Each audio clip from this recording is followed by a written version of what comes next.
नमस्कार, बजरंगबली की जय। तो आज हम बात करने वाले हैं राजस्थान की सबसे चर्चित जो विद्या संबल योजना है उसके बारे में। तो देखो, विद्या संबल योजना आंधी की तरह आई और तूफान की तरह चली गई, वो वाली कहावत इसके ऊपर बिल्कुल फिट बैठती है। 2022 में भी ऐसे ही आई थी। आनन फानन में इसको लाया जाता है और जैसे ही 3 दिन इसके क्राइटेरिया फॉर्म वॉर्म भरे जाते हैं, तीसरे दिन इसकी सारी जो लिस्ट वगैरह है, फाइनल लिस्ट है, वो निकाल दी जाती है। अभ्यर्थियों को दूसरे दिन कॉल कर दिया जाता है, उसके बाद में उसी रात को उसको निरस्त कर दिया जाता है। वैसे ही भजनलाल सरकार ने गहलोत सरकार की तर्ज के ऊपर अभी यानी कि 2026 के अंदर ये वापस से लाई जाती है। तो इसके अंदर क्या हुआ कि जिस प्रकार से बीजेपी ने सत्ताधारी पार्टी कांग्रेस के खिलाफ इस भर्ती का विरोध किया था, कुछ जो आरक्षणवादी लोग हैं उन्होंने भी इसका विरोध किया था, उसी प्रकार से कांग्रेस पार्टी के जो अभी प्रदेशाध्यक्ष हैं और 2022 में जो खुद शिक्षा मंत्री थे जिनके द्वारा ये योजना लाई गई थी, आज वो खुद कह रहे हैं कि जो मैंने 2022 में योजना लाई थी वो बिल्कुल गलत थी और बीजेपी लाई है वो भी गलत है। यानी कि उस समय वो गलती कर रहे थे, जिस समय इन्होंने ये योजना लाई थी उस समय उसकी प्रशंसा में ये अपने व्याख्यान पे व्याख्यान दे रहे थे कि युवाओं का भविष्य सुधरेगा, बच्चों की नींव मजबूत होगी, सरकारी स्कूलों में टीचरों की कमी है, जो बीच के अंदर जो वैकेंसी और फॉर्म भरने से लेके और सिलेक्शन के बीच में जो 2-3 महीने का गैप रह जाता है, उसके अंदर बच्चों की पढ़ाई में किसी प्रकार की वो रुकावट नहीं आएगी, ये है वो है। लेकिन आज वही गोविंद सिंह डोटासरा जी आज ये कह रहे हैं कि इसमें आरक्षण का प्रावधान लागू किया जाए। कहने का मतलब कि इस भर्ती में भी आरक्षण किया जाए। भर्ती क्या है? ये अस्थायी भर्ती है। जैसे जिस प्रकार से कोई मजदूरी करने जाता है या अन्य कोई काम करने जाता है, उसी प्रकार से ये है। डोटासरा जी ये चाहते हैं कि भाई आम इंसान जो भी है, चाहे वो मजदूरी करने जाए तो उसमें भी आरक्षण लगाओ। अब ये धीरे धीरे इसकी नीतियां पता नहीं किस हिसाब से सोच के ये बोल देते हैं। मेरे को तो लगता नहीं ये कोई प्रदेशाध्यक्ष बनने लायक है डोटासरा जी।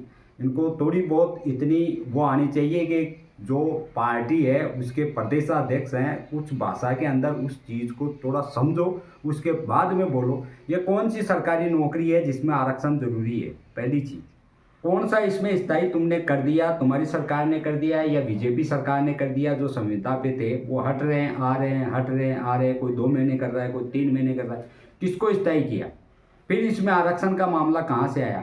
बीजेपी सरकार ने चला के एक चाल चली, उसके अंदर कांग्रेस पार्टी को फंसाना चाहा और और तो कोई आया नहीं। ये डोटासरा जो मंद बुद्धि का आदमी है, इसको कोई लेना न देना, इसको राजनीति से कोई मतलब नहीं है। एक समाज के नाम के ऊपर बेवकूफ़ बना रहा है लोगों को, कुछ आता जाता है नहीं। इसमें आरक्षण का मामला उठा दिया।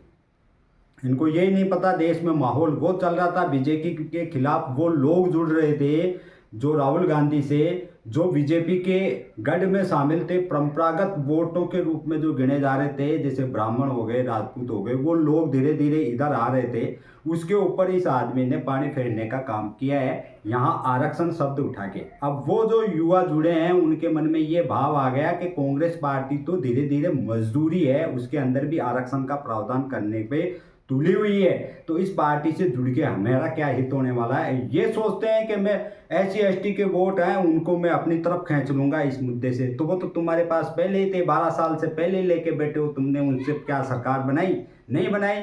और तुमने जो राहुल गांधी ने जितनी मेहनत की है उसके ऊपर पानी फेरने का काम किया है। तो ये है, ये पार्टियां दोनों तरफ ऐसी है, एक तरफ नहीं है। ये मगरमच्छ है, मगरमच्छ। जो मुख्यमंत्री जैसे भजनलाल जी वो ईमानदार थे, अशोक गहलोत जी ईमानदार थे, इनके ये मगरमच्छ जो बैठे हैं उधर भी हैं इधर भी हैं। ये इनको न तो कुछ होश है न इनको कुछ लेना देना है। भ्रष्टाचार की दुकानें खोल रखी है, इनको किसी से कोई मतलब नहीं। पार्टी के नाम पे वोट ऐंठते हैं, जीत जाते हैं और अपनी जो है वो दमखम दिखाने पे लगते हैं। इनको अगर बिना पार्टी के टिकट पे अगर लड़ाए तो मैं यकीन मान लो इनके 1000-2000 से ज़्यादा वोट नहीं आने वाले। और अपना दम है तो दिखा दो चे, वो बात है। तो कहने की मतलब ये है कि जो ये विद्या संबल योजना है, इसको जैसे नागौर के अंदर आदेश जारी हुआ था पिछली बार की तरह, जयपुर में भी हुआ था, उसी प्रकार से जैसे धीरे धीरे रद्द करना शुरू किया था वैसे रद्द होना शुरू हो गया है। नागौर के अंदर आदेश जारी हुआ, उसको रद्द कर दिया गया। जोधपुर में आदेश जारी हुआ, उसको रद्द कर दिया गया। और अब डोटासरा जी का ये जो आया है ट्वीट आया है, उसके आधार पे अब बीजेपी ही इसको रद्द कर देगी। मुझे पता है इस चीज़ का, सरकार इसको रद्द करने वाली है। क्यों करेगी? क्योंकि उनको मुद्दा चाहिए। बोल देंगे कि देखो इनको इस भर्ती के अंदर भी, अस्थायी भर्ती में भी कांग्रेस को आरक्षण चाहिए, इसलिए हम इसको रद्द कर रहे हैं। हम क्या कर सकते हैं? तुम जानो, कांग्रेस जाने। वोट दे दो, वोट। इसमें आरक्षण लागू हो रहा है। अब अगली बार हम मजदूरी जो करने जाते हैं आम आदमी कहीं पे, उसमें भी आरक्षण लगेगा कि किसी भी ठेकेदार के पास में काम करेगा, ठेकेदार को यह निर्देश दिया जाएगा कि तेरे पास में जितने भी मजदूर हैं उनमें SC ST OBC सबके मजदूर होने चाहिए।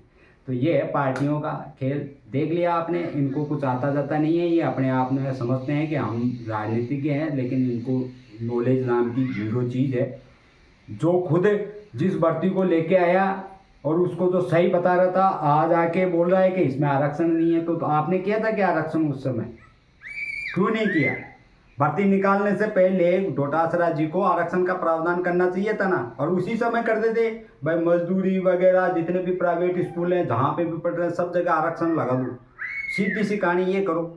और तो और सांस लेने पे आरक्षण का प्रावधान करो। ये चीज़ें हैं। ये डोटासरा को कोई होश ही नहीं है, इनको कोई होश नहीं है। और आते मेरे समाज से ही हैं, लेकिन मैं इसके हमेशा से खिलाफ हूँ। इसने गहलोत सरकार को ब्रफ में लगा दिया। अब बच्चा कुचा जो वो राहुल गांधी है, उसको ऐसे लोग ये ब्रफ में लगाने में है। चलो ये तो ये पार्टी जाने, उनका काम जाने, हमें क्या लेना देना। लेकिन ऐसा है कि ज़्यादा इस पर ध्यान मत देना, क्योंकि ये ऐसा ही होने वाला है। जो 2022 में होने वाला था वैसा ही इसमें होने वाला है। विरोध होंगे, हड़तालें होंगी, लोग इसके विपक्ष में आएंगे। और जो विपक्ष पार्टी है वही सारा खेल खेलती है जिस प्रकार से बीजेपी ने खेला था। और इस बार कांग्रेस खेल रही है, लेकिन कांग्रेस इस बार बैकफुट पे है, क्योंकि उसको इस चीज़ के ऊपर आना नहीं चाहिए था। डोटासरा जी आ गए तो अब सारा का सारा जो जिम्मा है वो कांग्रेस के ऊपर आने वाला है कि आरक्षण के कारण जो अस्थायी भर्ती थी उसको कांग्रेस ने निरस्त कराया। क्योंकि उनको चाहिए कि हर चीज़ में आरक्षण हो, चाहे वो मजदूरी हो, चाहे अस्थायी हो, चाहे संविदा पे हो, चाहे मजदूरी के अंदर जो ठेकेदारों के प्रथा के ऊपर जो होती है ठेकेदारी में, उसमें हो। सब जगह आरक्षण दो, तब हम उसका समर्थन करेंगे, अन्यथा नहीं करेंगे।